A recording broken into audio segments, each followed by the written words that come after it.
Hey everybody, I just wanted to walk you through a little bit how the Perusall assignment works, especially if you haven't seen one of these types of assignments before.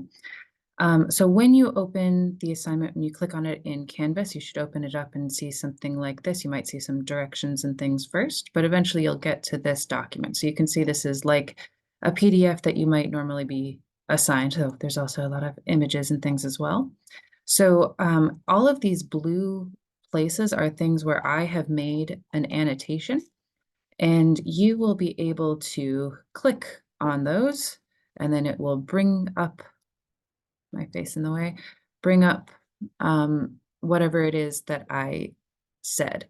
So your assignment is to be reading this paper for understanding. Maybe you want to read it all the way through first before you look at the questions, but sort of like an ed puzzle, I have highlighted things to help you engage and pay attention along the way, as well as make sure that you get out of it what you need to get out of it at the end.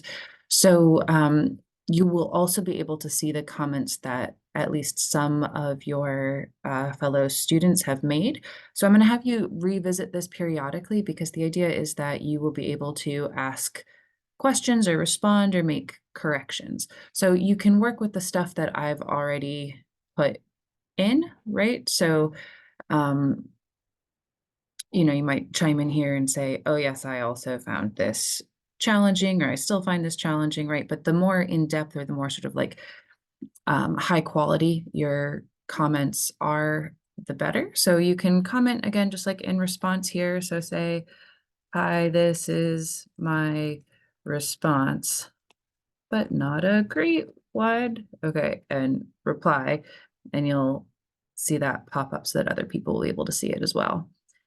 If you have a question, or if you have the same question that somebody else has, you can click this to request an answer, and I will be looking to see if there's some common questions that we should address in class. So using that tool, in addition to getting you points for the assignment, can be helpful to make sure that we understand what we need to understand at the end.